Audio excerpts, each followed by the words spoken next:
Let's go to one of the most important instruments that everyone thinks that I'm the master at, and that's the snare drum. Let's solo that.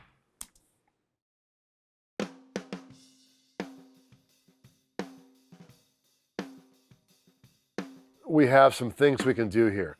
The first thing we do is we put on the virtual tape machine. Let's get that spinning. Right away, we set that up for a 2" 16 track at 15 IPS. And why are we doing that? Because we want to take some of the transient off of it. Because digital is not what I'm used to. I'm used to analog. Okay? And then what do you think I'm going to do there? Let's close the tape machine.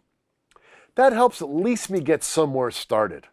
The great thing about the virtual tape machine is it gives the tape sound without all the hiss. Let's open up the VMR. Look at the party going on here now. Let's engage the virtual channel. Now you see it's pretty subtle because I want the snare to be snappy because it's the lead guy besides the vocal. And then let's go over to the lift. Turn that on.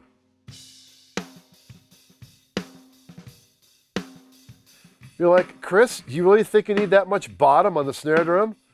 And the answer is, you know it.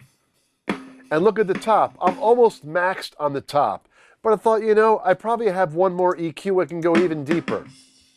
So let's go to the next EQ, which is the FGS. Now, to me, that's starting to sound like a snare drum. Okay? So look what I'm adding. I'm adding almost plus 15 at like 6K, okay? And plus 8. There's no wrong way to make a sound. It's either you turn it all the way up. What could possibly happen? No one is going to die. The next thing we'd put after that is we put our VCA compressor, which is FG-401. So let's pop that in and see what it's doing. You know, I just want to even it out and make the snap even more aggressive, okay? So by doing that, it's a slow attack and a fairly quick release. I don't want it too quick because I don't want the track to be all hi-hat. I just want a couple of dB just to keep him in line. Then the next thing we put after it is the trimmer.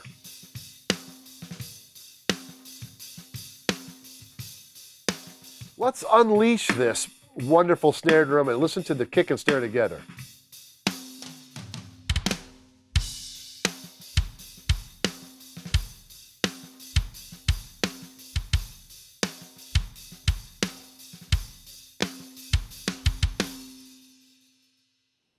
So let's stop that for a second.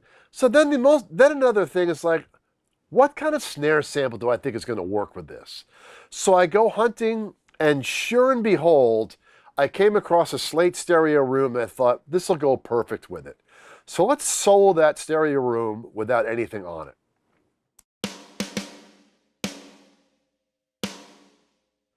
And here's the giveaway. Let's close the plugins. We turn off the snare sample. Let's solo the drum rooms for a second.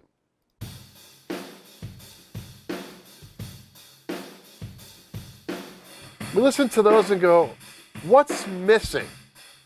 Now solo my snare sample. That's what's missing is the snare in the room. So turn off the room track. So we solo that and the snare drum together. Well, the sample certainly isn't cutting it yet. So let's just solo the sample. Let's look at what we've done to it. We have our console and emulation. We turn that on. But in this case, we're cranking it so we're kind of blowing it up because the snare sample is very digital, so we want it to be analog. Next step is let's turn on the EQ. Perfect, we'll get some snap and some bottom out of it with the FGS. Then what's next? The compressor. Well, we're not shy about how much compression we want in the sample because we want to bring the room track up. Then, of course, the trimmer tends to get in there to help give us a little bit more gain. Now let's put the kicks and the snare sample in.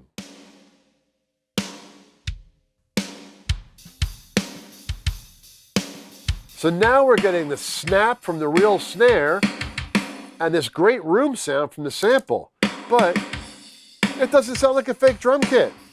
Let's put the room track in now. Okay, we look at the room track and go, that's in bad shape. So let's go room track only.